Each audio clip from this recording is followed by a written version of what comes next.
The auctioneer's voice rang across the dusty town square of Buffalo, Wyoming, like a death knell, and Josephine Rose felt her heart freeze as her uncle gripped her arm with fingers that dug deep enough to leave bruises. It was the summer of 1882, and the afternoon sun beat down mercilessly on the assembled crowd of miners, ranchers, and drifters who had gathered not to bid on cattle or horses, but on her. "Gentlemen, I present to you my niece, a fine young woman of 18 years, healthy as an ox and trained in all manner of household duties," her Uncle Wallace announced, his whiskey-soaked breath making her stomach turn. "She can cook, clean, sew, and tends to the sick with a gentle hand. The bidding starts at $50. Josephine's eyes burned with unshed tears as she stood on the wooden platform, her worn calico dress doing little to protect her from the hungry stares of the men below. 6 months ago, her parents had died in a typhoid outbreak that swept through their small ranch outside of town. Wallace Rose, her father's older brother, had arrived at the funeral with false sympathy and promises to care for her. Instead, he had sold off everything her parents owned, drunk away the profits, and when his debts became too heavy, decided his niece was just another asset to be liquidated. $50, called out a grizzled prospector with more gaps than teeth in his smile. 60, countered a cattle rancher whose wife had died the previous winter, leaving him with 6 children and a reputation for violence. Josephine forced herself to breathe, to remain standing even though her knees threatened to buckle. She scanned the crowd desperately, searching for a friendly face, someone who might help her. But the respectable families of Buffalo had stayed away from the spectacle, and those who remained were either here to bid or to watch the entertainment.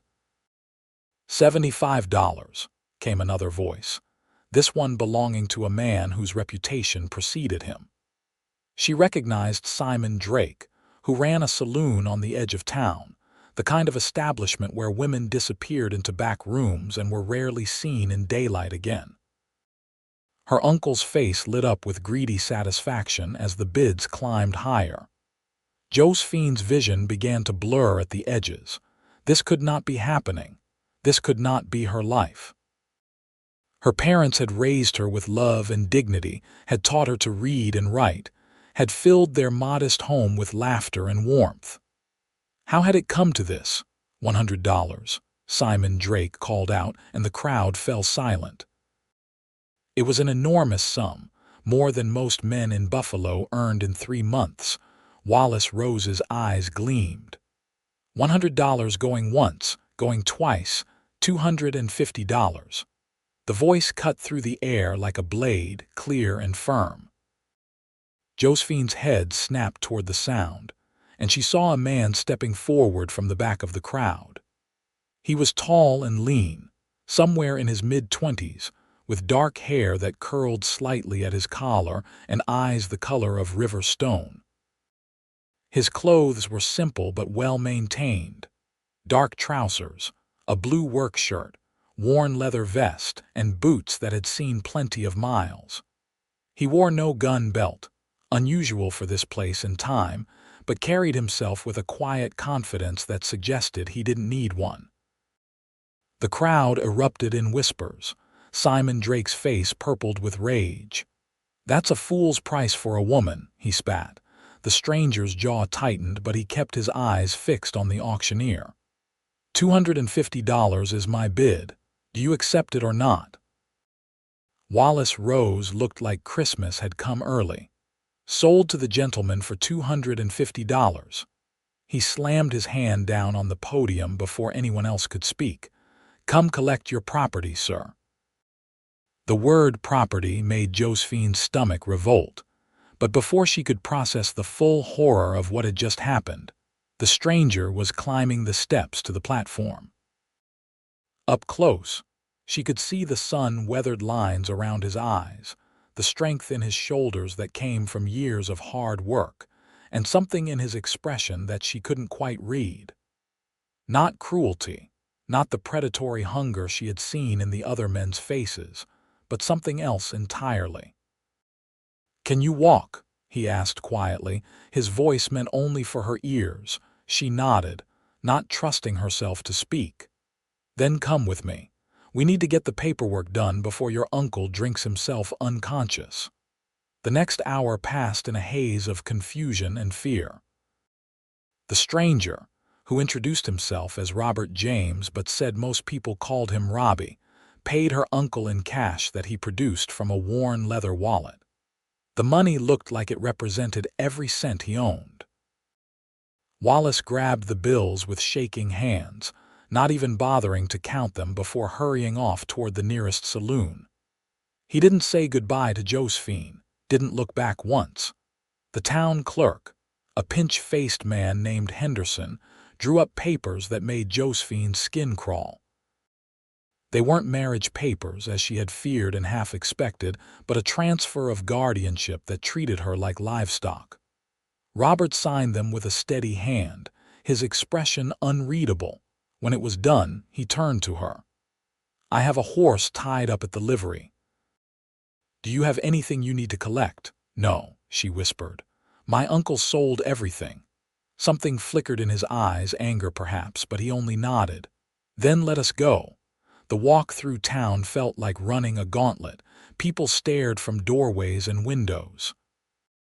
Some looked pitying, others scandalized. A few appeared merely curious. Josephine kept her head high through sheer force of will, refusing to give them the satisfaction of seeing her break down.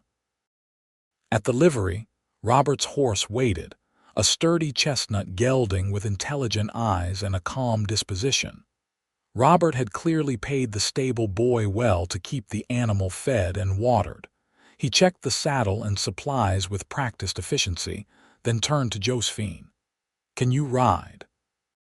"Yes," she said, finding her voice for the first time since the auction. "My father taught me." "Good." He swung up into the saddle with easy grace, then reached down to help her up. "Put your foot on mine and take my hand." She hesitated for just a moment, looking up at this stranger who had bought her like a piece of furniture, then made her choice. His hand was calloused and strong, his grip firm but not painful. He pulled her up behind him as if she weighed nothing. "Hold on," he said simply. Josephine wrapped her arms around his waist, feeling the solid warmth of him through his shirt, and then they were moving. The horse's gait was smooth, and even as they left Buffalo behind, heading west toward the Bighorn Mountains that rose in the distance like ancient sentinels. They rode in silence for what felt like hours, though the sun had barely moved in the sky. Josephine's mind raced with questions and fears. Who was this man? What did he want from her? Why had he paid such an enormous sum, more than any reasonable person would spend? The possibilities terrified her, each one worse than the last. Finally, when Buffalo was nothing but a smudge on the horizon behind them, Robert guided the horse off the main trail and down toward a creek that ran silver in the afternoon light. He dismounted first, then helped her down with the same careful courtesy he had shown before. "We will rest here a few minutes," he said, leading the horse to drink. "I need to explain some things to you, and I would rather do it now than have you wondering and worrying for the next several hours." Josephine stood by the creek bank, her hands clenched in the fabric of her dress, and waited. Her heart hammered so hard she thought it might break through her ribs. Robert let the horse drink its fill, then turned to face her fully. In the clear light away from town, she could see him better. He had a good face, she thought, strong and honest, with a small scar above his left eyebrow and lips that looked more accustomed to smiling than frowning, though he was not smiling now. "My name is Robert James," he began. "I own a ranch about 20 miles west of here, up in the foothills. It is not a large spread, just enough land to run a small herd of cattle and some horses. I built the cabin myself 3 years ago, and I have been working the place alone since then, aside from hiring extra hands during roundup season. He paused, seeming to choose his words carefully. This morning, I came to Buffalo to purchase supplies and sell some horses. I heard about the auction while I was at the general store. The clerk mentioned it with the kind of sick enjoyment that made me want to put my fist through his teeth. A spark of hope flickered in Josephine's chest, fragile as a candle flame in a storm. I went to the auction to see if it was really true, if a man could actually sell his own kin like that in 1882 in a civilized town. Robert continued, his jaw tightening. When I saw you standing up there, saw the men who were bidding, I knew exactly what kind of life waited for you if any of them won. Simon Drake especially. I have heard stories about what happens to women who end up in his employ. He met her eyes directly, and she saw genuine anger there, but not directed at her. I spent every dollar I had saved over the past 3 years to buy you out of that auction. The money I had set aside to expand my herd, to build a proper barn, to maybe start something bigger than what I have now. It is gone, all of it. Josephine's breath caught. Why? Because it was the right thing to do, he said simply. Because my mother raised me to believe that every person has a right to freedom and dignity, regardless of whether they are born male or female. Because I could not stand there and watch you be sold to men who would treat you worse than they treat their animals. He reached into his vest pocket and pulled out the papers that Henderson had drawn up, the ones that legally made her his property. Without ceremony, he tore them in half, then in quarters, then kept tearing until they were nothing but scraps. He scattered the pieces into the creek where they floated away on the current. "You are free," Robert said quietly. "Completely free. I am not your owner, not your guardian, not your master. You owe me nothing, not money, not labor, not anything else." Josephine stared at him, unable to process what she was hearing. "I do not understand." "It is simple," he said. "You are free to go wherever you want, do whatever you choose. If you want, I will take you to the next town over, give you enough money for a train ticket east, and you will never have to see Buffalo or Wyoming territory again. Or if you prefer, I can introduce you to some respectable families in the area who might be willing to take you in, help you find honest work." He paused, then continued. "There is a third option if you are willing to consider it.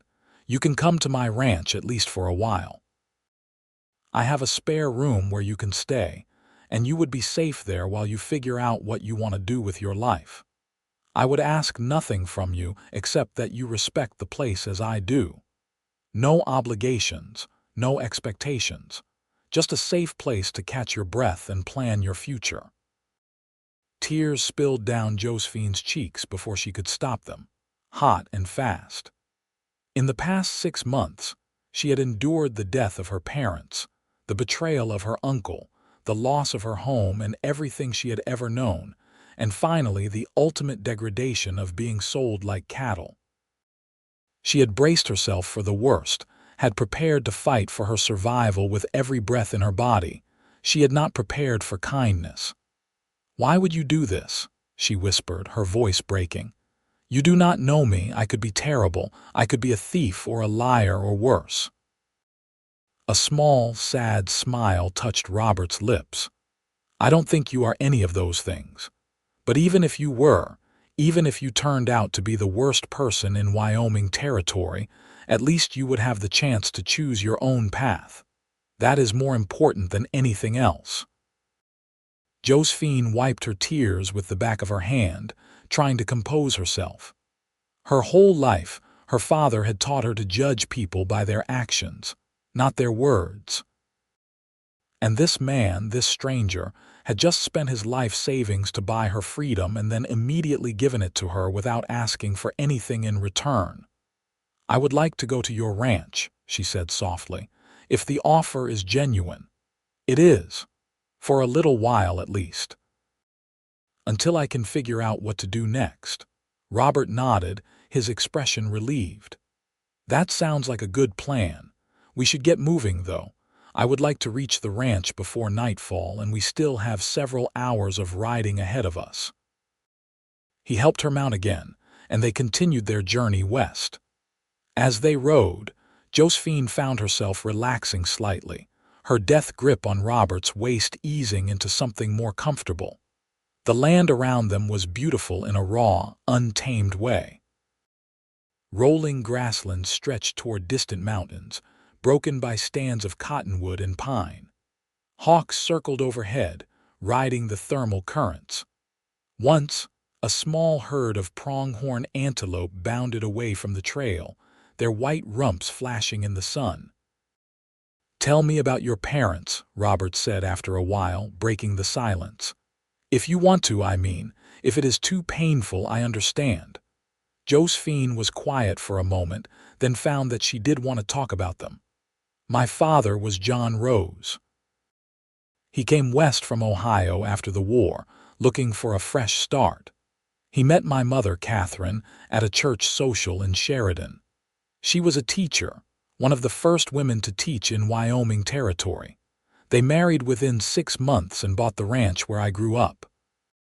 Her voice grew stronger as she spoke, the memories warming her like sunshine after rain. "It was not a big place, just a small ranch with some cattle and chickens. But it was ours, and it was full of love. My father taught me to ride and rope and shoot. My mother taught me literature and mathematics and how to think for myself. They believed I could be anything I wanted to be, do anything I wanted to do." "They sound like good people," Robert said. "They were the best people I ever knew." When the typhoid came through last winter, they both got sick within days of each other.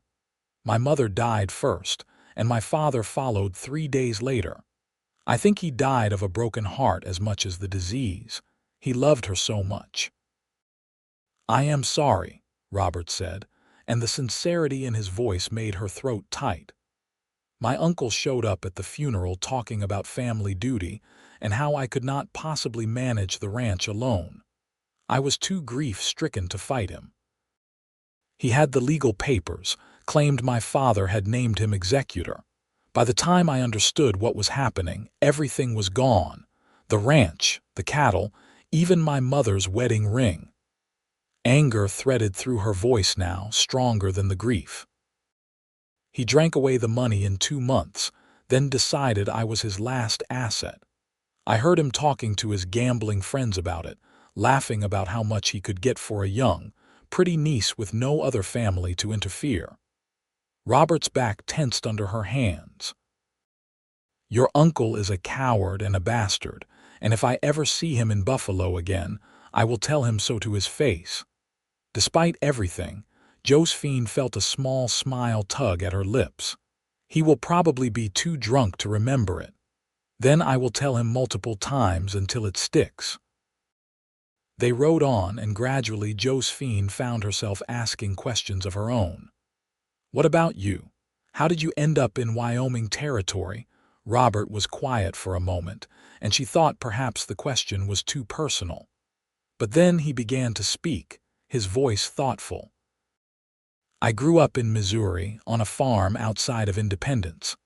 My father was a farmer, my mother was a seamstress. I had 2 older sisters and a younger brother.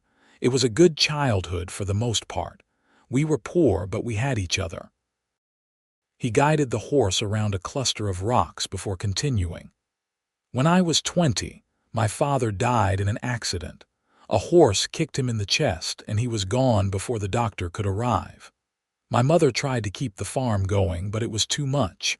We lost the place to debt within a year." "I am sorry," Josephine said softly. "My sisters were already married with families of their own by then. My mother went to live with my oldest sister in St. Louis, and my brother joined the cavalry. I decided to head west, to try to make something of myself out here where the land was still open and a man could build his own future." "And have you?" Josephine asked. "Built your own future, I mean?" Robert was quiet for a long moment. "I am working on it. The ranch is small, but it is mine. bought and paid for with money I earned breaking horses and working roundups for other ranchers. Every fence post I put in the ground, every calf born on my land, every wall of my cabin is something I built with my own 2 hands. It is not much by some people's standards, but it is honest and it is free, and that matters to me. The sun was sinking lower in the sky when they finally turned off the main trail onto a smaller path that wound up into the foothills. The land here was more rugged, with rocky outcroppings and thick stands of pine. A creek bubbled alongside the path, the same creek they had stopped at hours before, following them up into the mountains. "Almost there," Robert said. "The ranch sits in a valley just ahead. It is sheltered from the worst of the winter winds, and the creek runs year-round, which is crucial out here." They crested a small rise, and Josephine caught her breath. The valley below was beautiful, a green gem cradled by rocky hills. A cabin sat near the creek, built from local timber and stone with a covered porch and a stone chimney.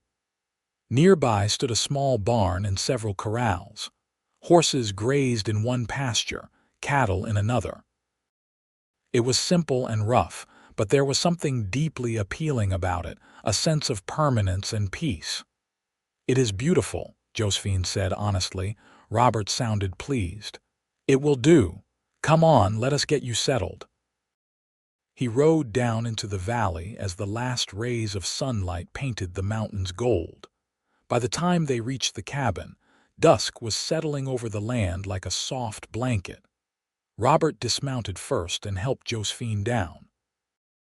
Her legs were shaky after so many hours in the saddle, and she had to grab the horse's stirrup to keep from falling. "Easy," Robert said, steadying her with a hand on her elbow. "It takes a while to get your land legs back after a long ride. Just stand there a minute and let the feeling come back." While Josephine waited for the tingling in her legs to subside, Robert unsaddled the horse and led it into the barn. She could hear him moving around inside, the sound of grain pouring into a trough, the gentle murmur of his voice as he spoke to the animal. After a few minutes, he emerged and gestured toward the cabin. "Let me show you inside." The cabin was larger than it had appeared from outside, with 2 main rooms plus a small loft accessible by a wooden ladder. The front room served as both kitchen and living area, with a cast-iron stove, a rough-hewn table and chairs, shelves lined with supplies, and a comfortable-looking armchair near the fireplace. The walls were chinked tight against the weather, and the floor was made of smooth planks that looked like they had been sanded and oiled with care. "The bedroom is through there," Robert said, pointing to a door on the far wall. "It has a real bed, not just a cot. I will sleep up in the loft.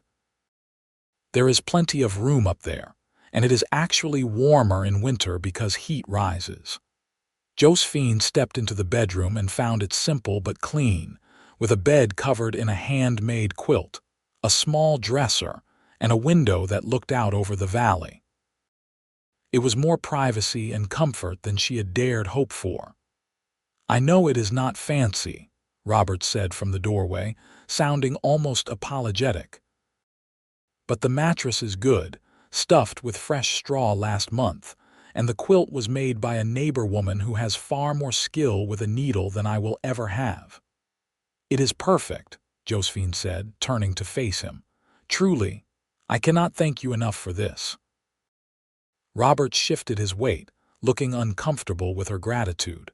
"You do not need to thank me. Just make yourself at home.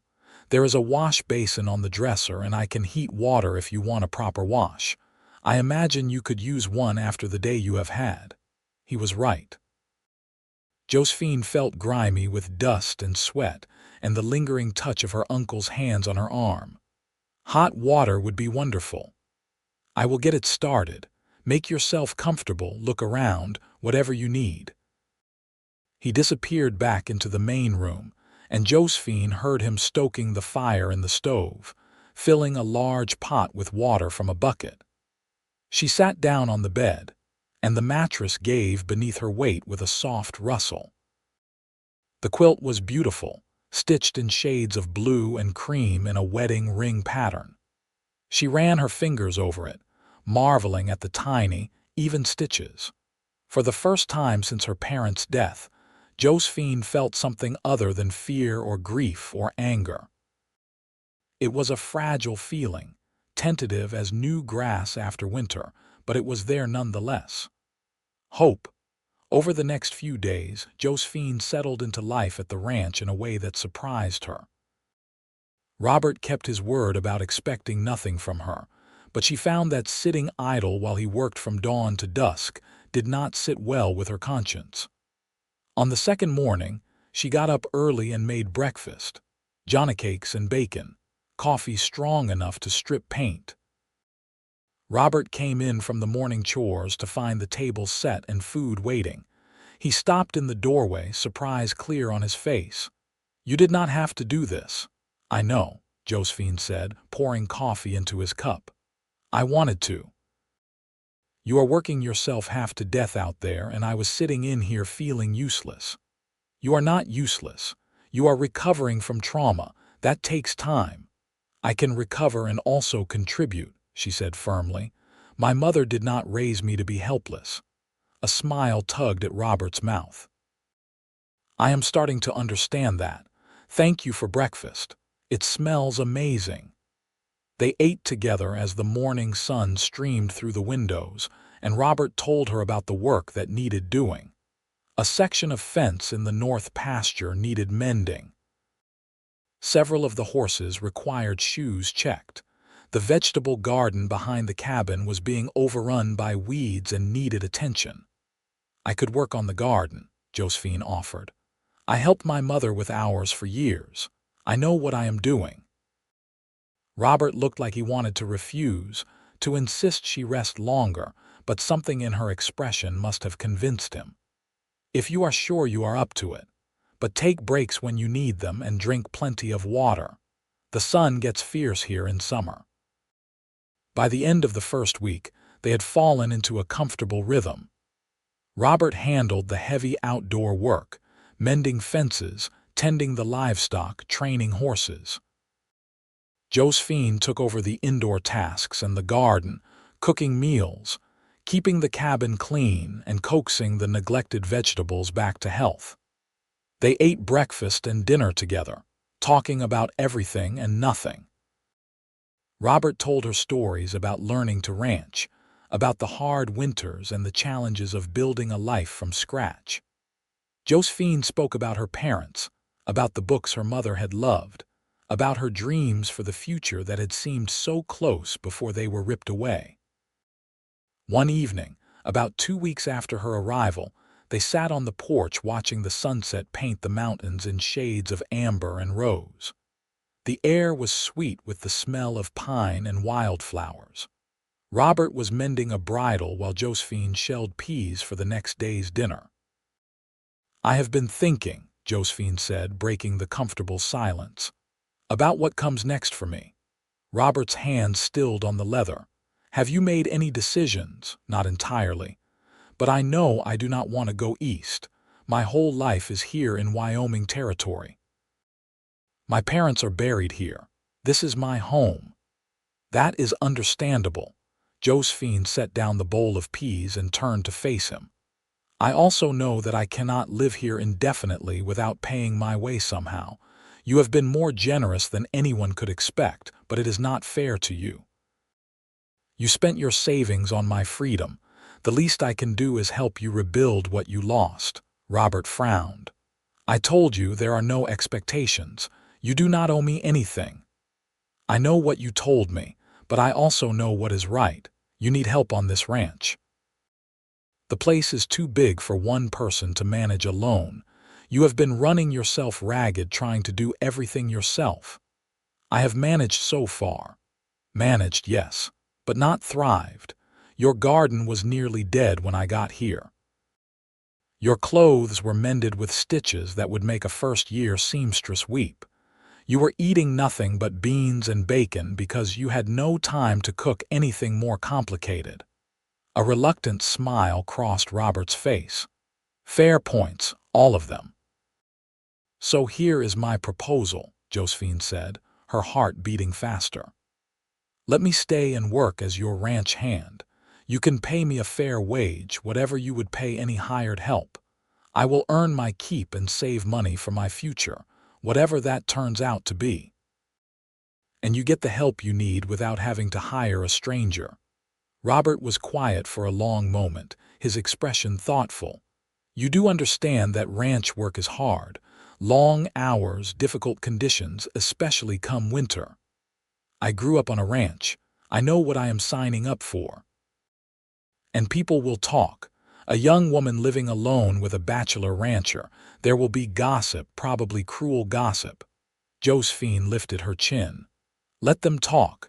After what I have been through, vicious gossip seems like a minor inconvenience. You are sure about this? I am sure. Robert extended his hand. Then we have a deal. Equal partnership, fair wages, honest work. Welcome to the ranch, Miss Rose. Josephine shook his hand, feeling the calluses on his palm, the strength in his grip. Thank you, Mr. James. I will not let you down. I know you will not. The summer weeks passed in a blur of hard work and small discoveries. Josephine threw herself into ranch life with a determination that surprised even herself. She learned to mend fences properly, to gentle nervous horses, to recognize when a cow was about to calve. Robert was a patient teacher, never condescending, always willing to explain things clearly and let her learn by doing. But it was not all work. In the evenings, they talked for hours on the porch, sharing stories and dreams and observations about life. Josephine discovered that Robert had a dry sense of humor that caught her off guard and made her laugh. Robert found that Josephine had a quick mind and a sharp wit, that she could hold her own in any conversation about politics, philosophy, or practical matters. One afternoon in late July, Josephine was working in the garden when she heard the sound of approaching horses. She straightened up, shading her eyes against the sun, and saw Robert riding up the valley trail with another man. As they drew closer, she recognized Sheriff Tom Walsh from Buffalo, a gruff but essentially decent man who had looked distinctly uncomfortable during her auction. Robert dismounted near the porch and waited for Josephine to join them. His expression was carefully neutral, but she could see tension in the set of his shoulders. Miss Rose, the sheriff said, touching the brim of his hat. I hope you are well. I am very well, Sheriff Walsh. What brings you all the way out here? The sheriff shifted in his saddle, looking uncomfortable. Official business, I am afraid. There has been some talk in town about your living situation here, questions about whether everything is proper and legal. Josephine felt ice form in her stomach. What kind of questions? Some folks, busybodies mostly, have been wondering if maybe Mr. James here did not buy you for quite the virtuous purposes he claimed. They are concerned about a young woman's reputation. My reputation is my own business, Josephine said sharply. And for the record, Mr. James has been nothing but honorable. He gave me my freedom and offered me honest work, which I accepted. There is nothing improper happening here. Sheriff Walsh held up his hands. I believe you, Miss Rose. I just needed to come out here and make sure everything was above board, so I can tell the gossips to mind their own business. Robert spoke for the first time, his voice tight with controlled anger. You can tell anyone who asks that Miss Rose is my employee. She works as a ranch hand and receives fair wages for her labor. That is all there is to it. I will do that, the sheriff said. He looked between them, his weathered face thoughtful. For what it is worth, I think what you did at that auction was a fine thing, Mr. James. Not many men would have spent their last dollar to help a stranger. And Miss Rose, I am glad to see you looking healthy and well. Your parents were good people, and they would be proud of how you have handled yourself through all this. Josephine felt tears prick her eyes. "Thank you, Sheriff. That means more than you know." After the sheriff left, Robert and Josephine stood together in silence for a moment. Finally, Robert said, "I am sorry. I should have anticipated that people would talk."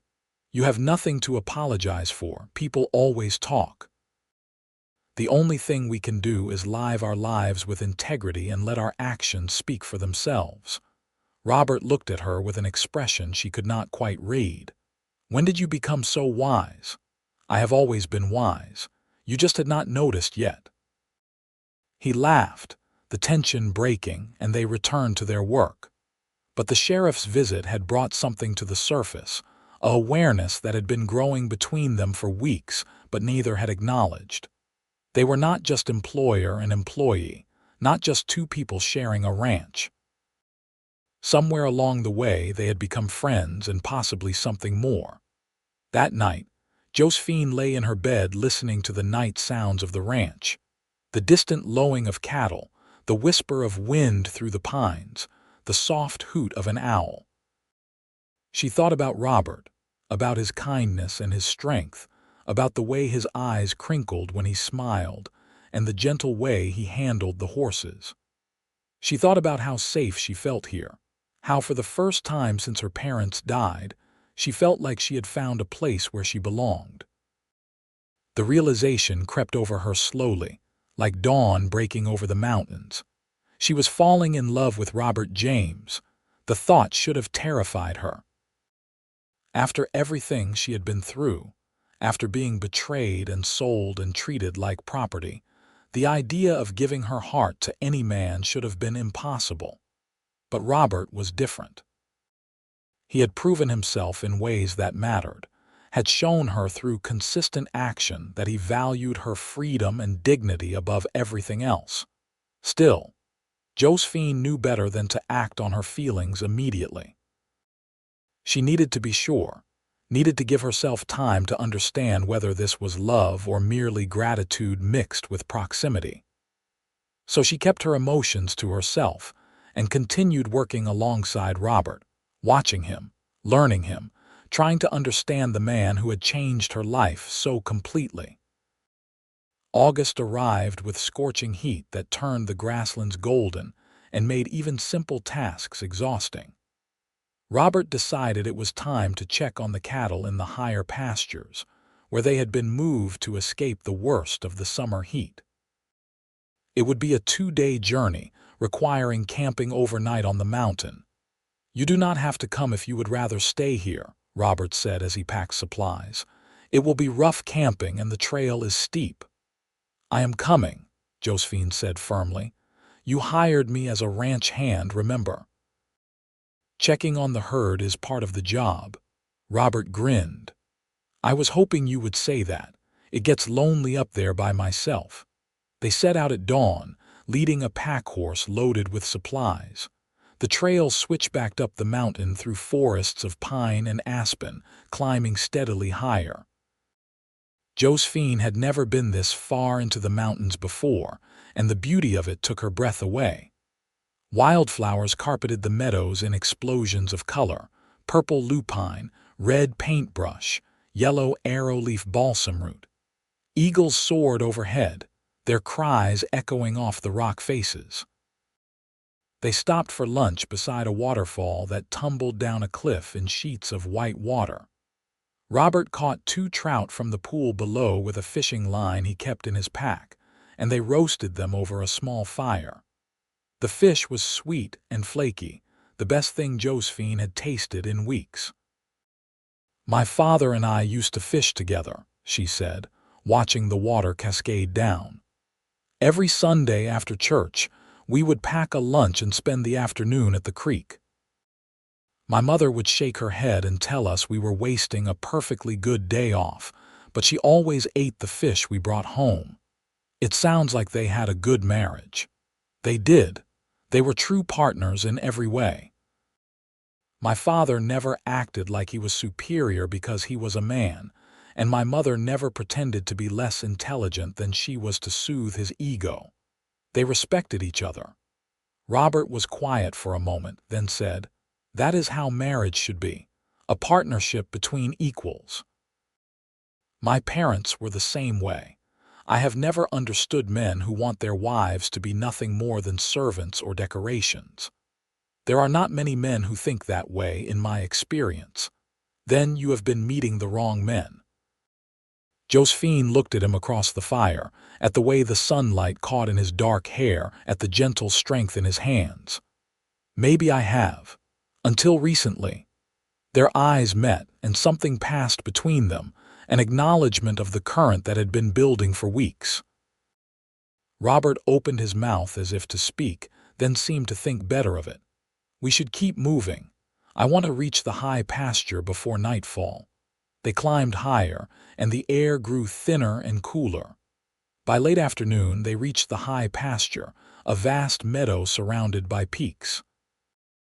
The cattle were there, grazing peacefully, looking fat and healthy. Robert spent an hour riding through the herd, checking each animal for injury or illness, while Josephine kept count and made notes on a pad Robert had given her. "Everyone looks good," Robert announced when he finished.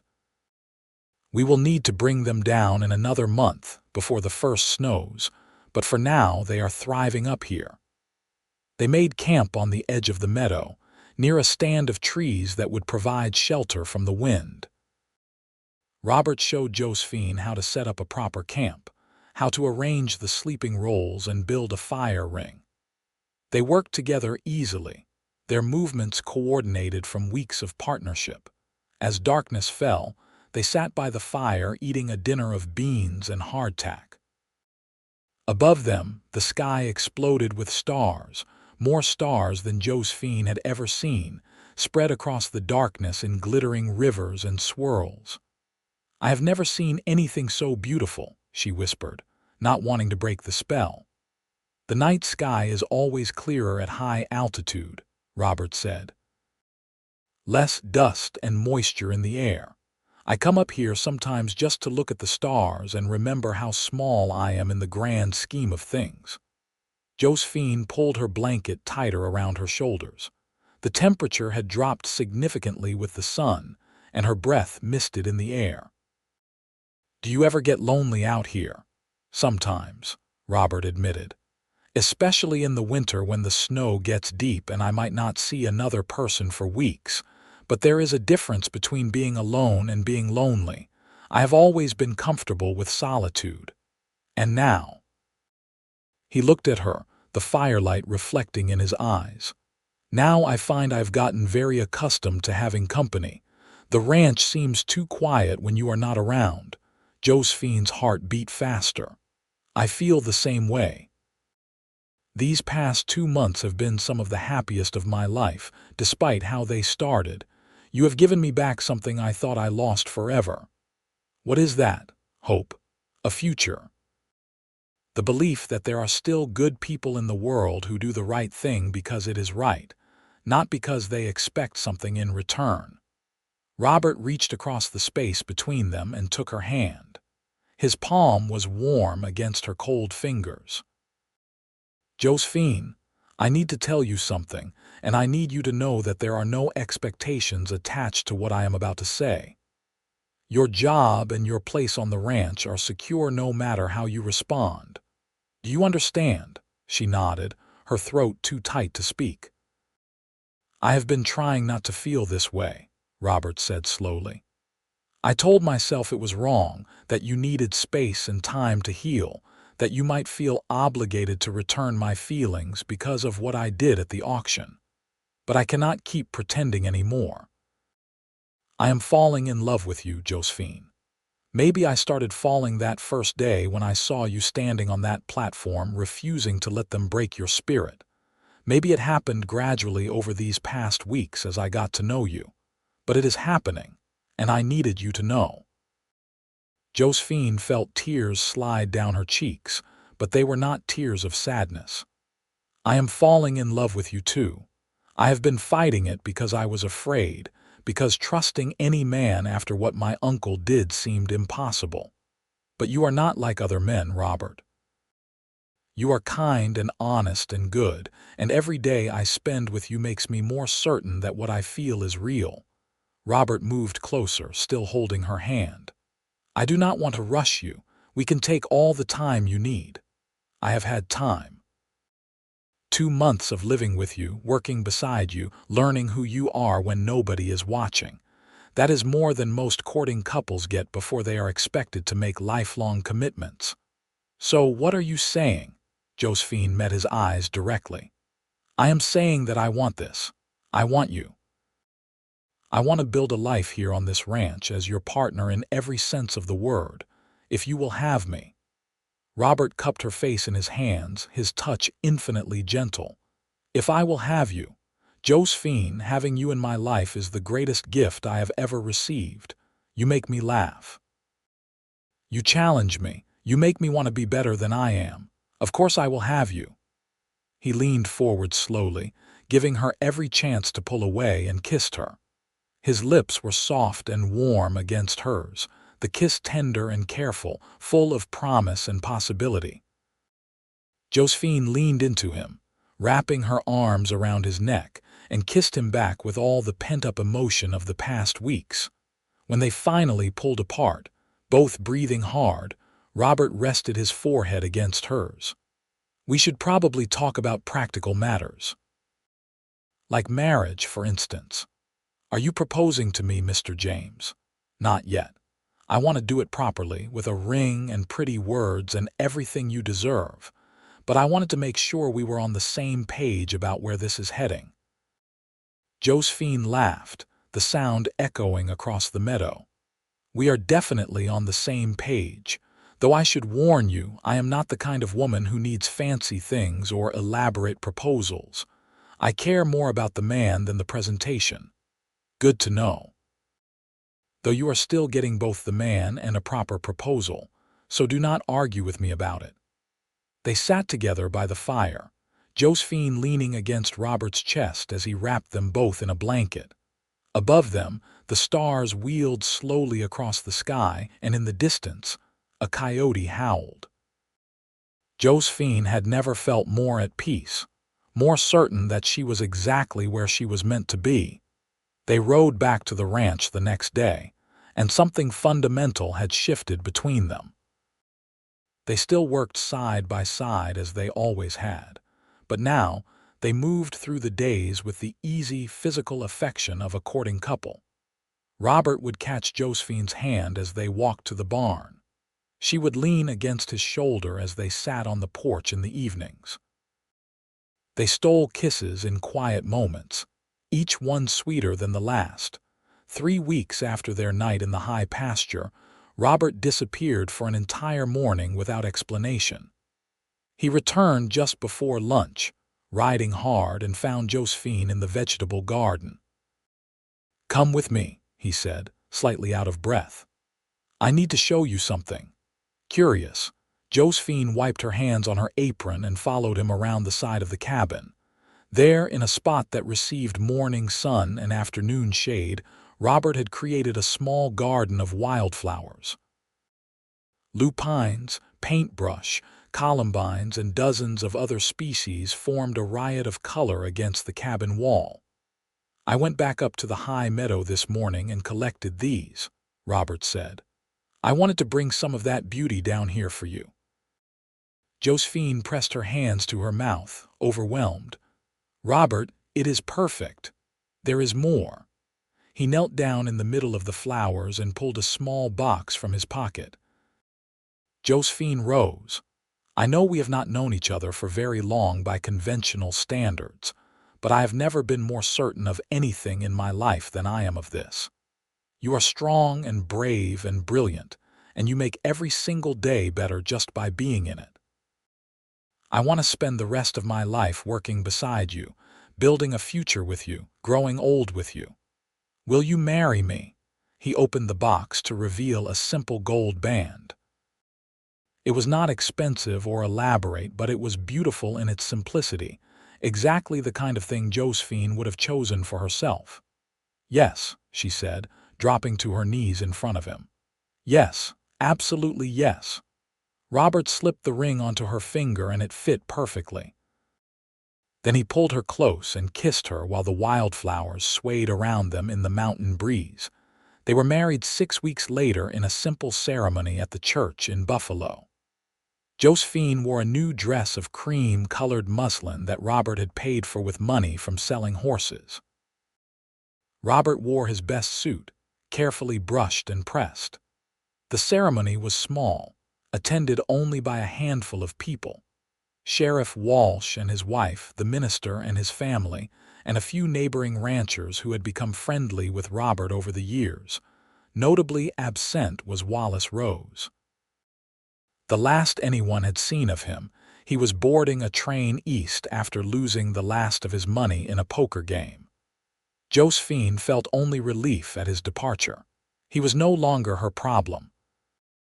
As she stood beside Robert and spoke her vows, Josephine thought about how far she had come from that terrible day on the auction platform. She had been sold as property and emerged as a free woman. She had been broken by grief and betrayal and found the strength to rebuild herself. And she had found love in the most unexpected place with the most extraordinary man. "I now pronounce you man and wife," the minister said. "You may kiss your bride." Robert smiled at her, that warm, wonderful smile that made her heart soar, and kissed her tenderly. The small congregation applauded, and Josephine felt happiness bubble up inside her like champagne. They rode back to the ranch that afternoon as husband and wife, and their life together truly began. The first year of their marriage was filled with hard work and small joys. They expanded the herd, built a proper barn, and began planning for the future. In March, Josephine discovered she was pregnant, and Robert was so excited he nearly fell off the porch. "A baby," he kept saying, his hand resting gently on her still flat stomach. "We are going to have a baby." "Just one, hopefully," Josephine said, laughing. "I am not sure I can handle more than that at once." Their son was born in November of 1883, during the first snowfall of winter. The birth was long and difficult, with only a midwife from a neighboring ranch to help. But when Josephine finally held her baby in her arms, she forgot all about the pain. He was perfect, with a shock of dark hair like his father and his mother's gray eyes. "What should we name him?" Robert asked, sitting beside the bed with tears streaming down his face. "I was thinking John," Josephine said. "After my father, John Robert James."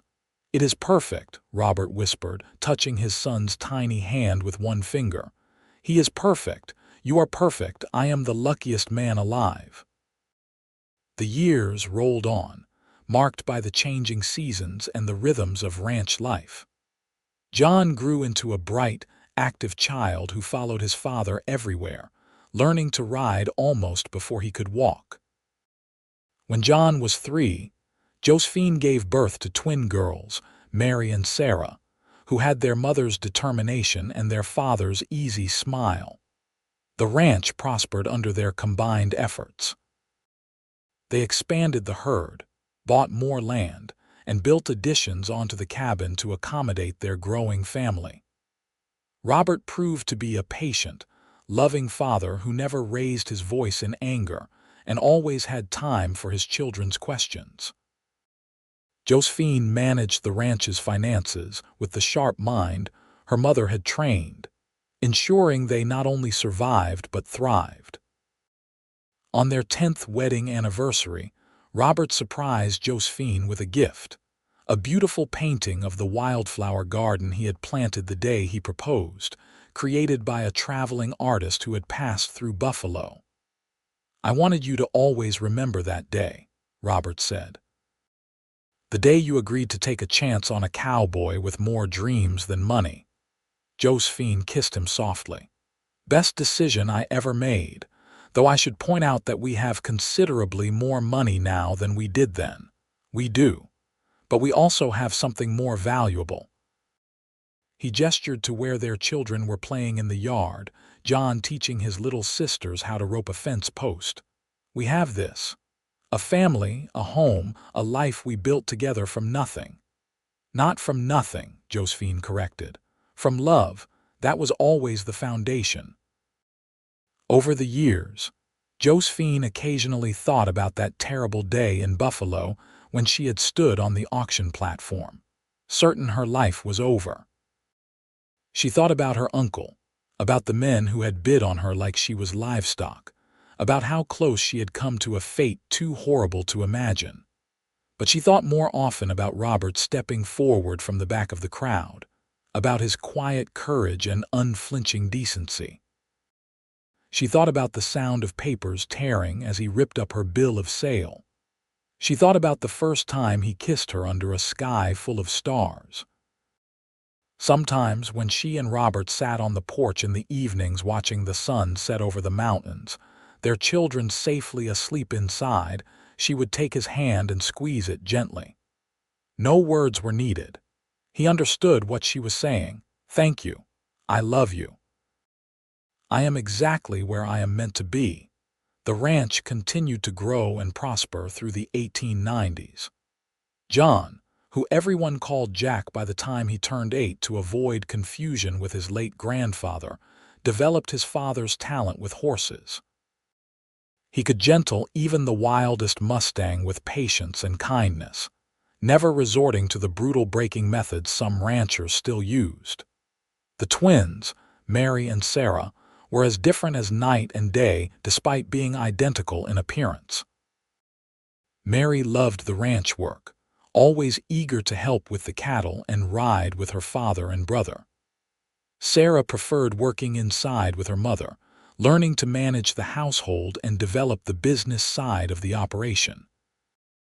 In 1894, when Josephine was 30 and Robert was 32, they were blessed with another child, a daughter they named Catherine after Josephine's mother. Catherine was a quiet, thoughtful child who loved books and learning just as her grandmother had. Josephine taught her to read by the time she was 4, and the little girl would spend hours curled up in the armchair by the fireplace, with whatever volume she could get her hands on. The turn of the century brought changes to Wyoming territory and to Buffalo itself. The railroad expanded, bringing more settlers and more commerce. Buffalo grew from a rough frontier town into a more established community with proper schools, churches, and businesses. The ranch that had once felt isolated was now connected to the wider world in ways that were both exciting and occasionally overwhelming. Through it all, Robert and Josephine remained the constants in each other's lives. They still worked side by side every day, still stole quiet moments together whenever they could.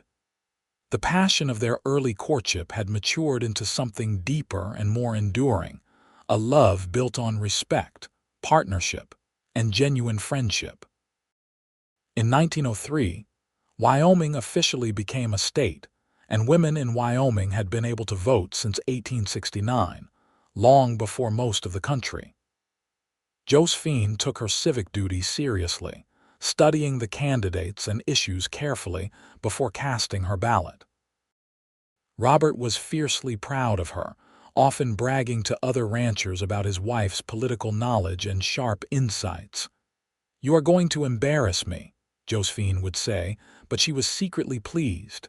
"Impossible," Robert would reply. "I am simply telling the truth."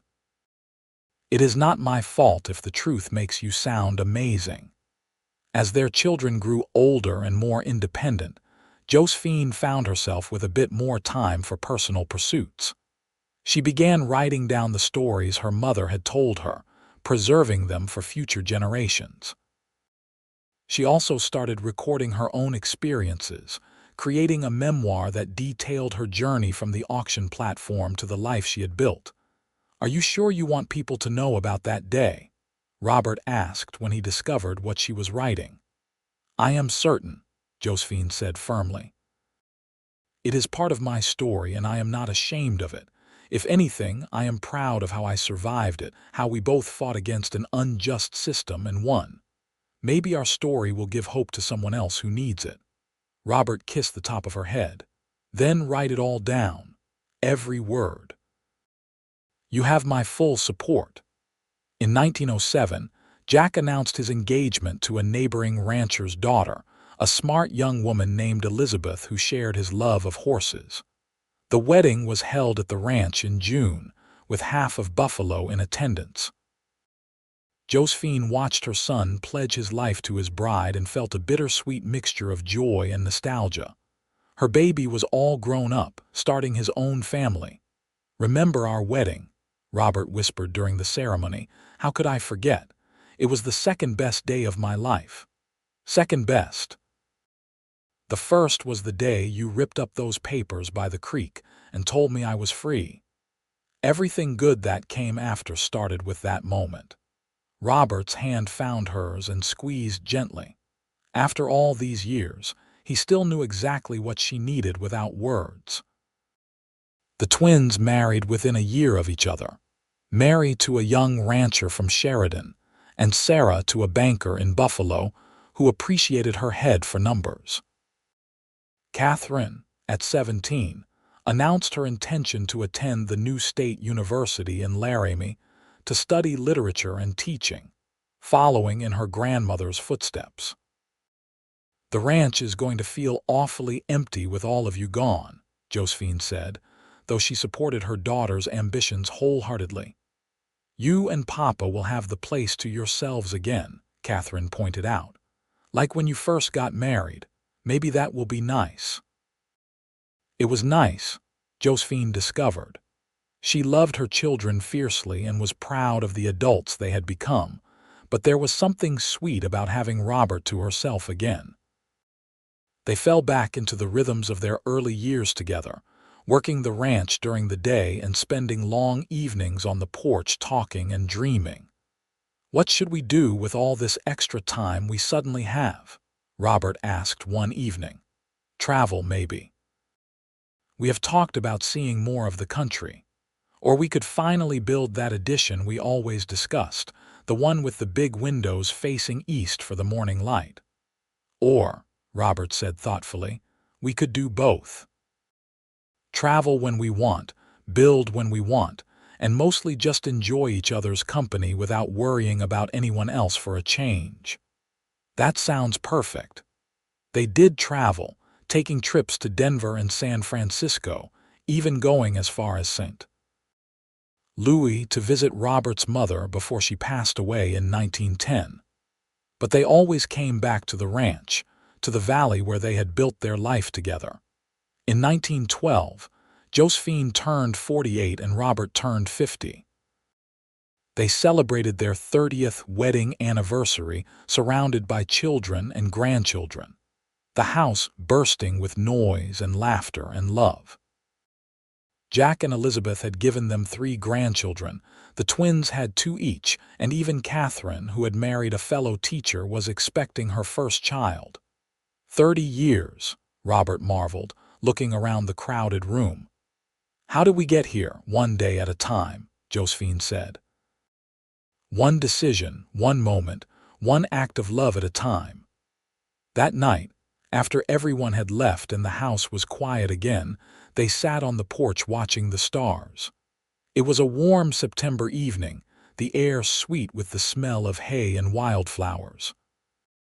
The same stars that had witnessed their first kiss in the high meadow still wheeled overhead, constant and eternal. "You ever regret it?" Robert asked suddenly. "Staying here, building this life with me. You were so young when everything happened. You could have gone east, started fresh somewhere with no history, no memories."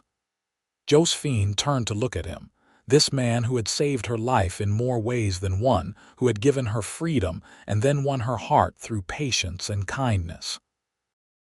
There were threads of silver in his dark hair now, and lines around his eyes from years of squinting into the sun, but to her, he was still the most handsome man in Wyoming. "I have never regretted it for a single moment," she said firmly. "You gave me a choice, Robert. That day by the creek, you gave me the freedom to choose my own path. And every day since then, I have chosen you. I chose you when I decided to stay at the ranch. I chose you when I said yes to your proposal. I chose you when I promised to love you for the rest of my life. And I would choose you again, 1,000 times over, in any life, in any world. Robert pulled her close, and she rested her head on his shoulder. I am the luckiest man who ever lived, he said softly. To have found you, to have loved you, to have spent 30 years building a life with you. If I died tomorrow, I would die happy. Please do not die tomorrow, Josephine said, with just a hint of her old tart humor. We still have that trip to Yellowstone planned, and I refuse to go alone. He laughed, the sound rumbling in his chest. Fair enough. I will stick around a while longer. They sat in comfortable silence, watching the night deepen around them. In the barn, a horse whinnied softly. In the distance, an owl called. The creek burbled along its ancient path, the same water that had carried away the scraps of paper that once claimed Josephine as property. Do you remember what you said to me that first day? Josephine asked. When you handed me up onto your horse, I said to hold on. And I have been holding on ever since. Through all the challenges and changes, the joys and sorrows, I have held on to you, and you have held on to me. Always, Robert promised, for as long as I live. The years continued their steady march forward. The ranch passed to Jack when Robert decided to semi-retire at 60, though he still helped out whenever he was needed. Robert and Josephine moved into a smaller house on the property, one with those big east-facing windows they had always wanted. They spent their days tending a large garden, reading and watching their grandchildren grow. In 1920, Josephine published her memoir, a slim volume titled From Auction Block to Freedom, a Wyoming story. It created a small sensation, with people amazed that such things could have happened in a civilized town in 1882. Some readers questioned whether the story was true. Those who knew Josephine never doubted it for a moment. The book brought speaking invitations, and Josephine traveled to Denver, Salt Lake City, and even Chicago to talk about her experiences and about the importance of human dignity and freedom. Robert accompanied her on every trip, his hand steady on her arm, his pride in her accomplishments evident to everyone who saw them together. You are changing minds, he told her after a particularly well-received speech. Making people think about justice and fairness and what it means to truly respect another person's humanity. All I am doing is telling the truth, Josephine said. You are the one who changed everything. You are the hero of the story. No, Robert said firmly. We are both the heroes. You for surviving, for refusing to let them break you, for building a new life from the ashes of the old one. Me for having the sense to recognize something extraordinary when I saw it and the courage to risk everything I had to preserve it. In 1925, they celebrated their 43rd wedding anniversary. Their children and grandchildren gathered at the ranch, now a sprawling operation that was one of the most successful in the region. Someone had brought a camera, a new technology that fascinated Josephine, and they took a photograph of the whole family gathered on the porch. In the photo, Robert and Josephine sit in the center, his arm around her shoulders, both of them smiling. They look happy and comfortable, two people who have weathered decades together and emerged stronger for it. Around them cluster their children and grandchildren, multiple generations of love and legacy. That photograph would become a family treasure, passed down through the years, a testament to what two people could build when they chose love over fear, partnership over domination, freedom over control. Robert passed away peacefully in his sleep in the spring of 1928, just after his 70th birthday. He had spent the previous day working in the garden with Josephine, planting vegetables for the summer season. They had eaten dinner together, talked about their plans for the coming months, and gone to bed as they always did, Josephine curled against his side. When she woke in the morning, he was gone. The grief was enormous, a physical weight that pressed down on Josephine's chest and made breathing difficult. For 46 years, Robert had been her partner, her best friend, her love. Life without him seemed impossible to imagine. But she was John and Catherine Rose's daughter and Robert James' wife, and she had survived worse things than grief. She buried him in a small cemetery on the ranch, under a tall pine tree with a view of the mountains they had both loved.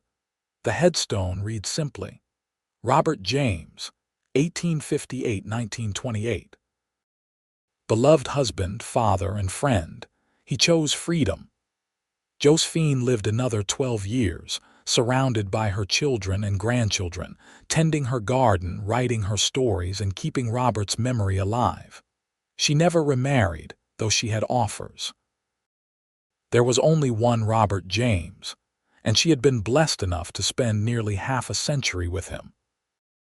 On a warm summer evening in 1940, at the age of 76, Josephine Rose James passed away sitting in the armchair on the porch, the same porch where she and Robert had spent countless evenings together. She was found with a peaceful expression on her face, a letter from Robert in her lap. It was the letter he had written her before their wedding, telling her all the reasons he loved her and all the dreams he had for their future together. She was buried beside Robert under the pine tree. Her headstone read, Josephine Rose James, 1864–1940, beloved wife, mother, and freedom fighter. She chose love. Jack, now in his late 50s and the patriarch of the family, stood at his mother's grave and told the assembled mourners about the day his parents met. He told them about the auction, about Robert's brave bid, about the papers torn and scattered in the creek. He told them about the love that grew from that act of defiance, about the family that blossomed from two people choosing to see each other's humanity above all else. My parents taught me that love is not about ownership or control, Jack said, his voice breaking with emotion.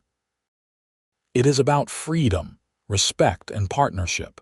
It is about choosing someone every day, not because you have to, but because you want to. That is the legacy they left us, and it is a legacy worth honoring. The family gathered at the ranch after the funeral, filling the house with the noise and warmth that Josephine had always loved. They told stories about her sharp wit, her fierce independence, her unwavering love for her family.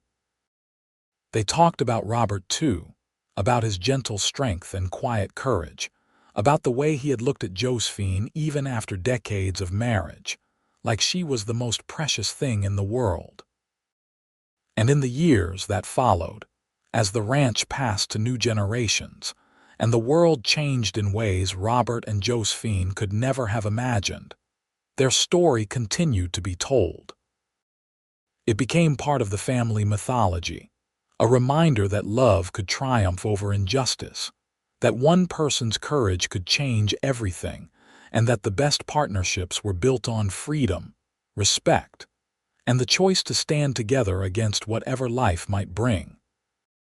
The wildflower garden Robert planted still bloomed every summer, tended by grandchildren and great-grandchildren who never knew him but understood what those flowers represented.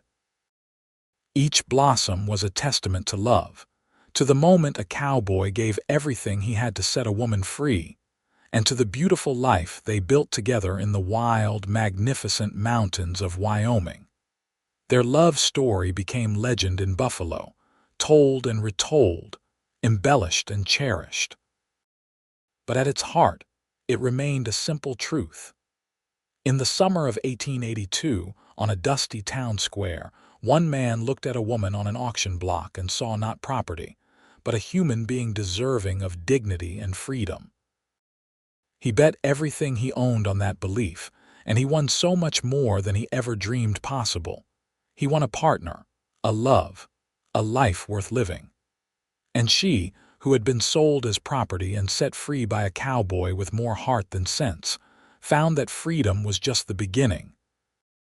The real gift was learning to trust again, to love again, to believe that good people still existed in a world that had tried to break her. Together, Robert and Josephine James proved that love built on respect and freedom could withstand anything. Their legacy lived on not just in their children and grandchildren, but in every person who heard their story and understood that human dignity should never be bought or sold, that every person deserves the chance to choose their own path, and that the greatest love stories are not about possession, but about setting each other free to be everything you are meant to be. In the end, that was what mattered. Not the auction, not the money, not even the happily ever after, though they certainly had that. What mattered was the choice, made new every day for 46 years. The choice to respect, to honor, to cherish. The choice to be partners in the truest sense of the word. The choice to love.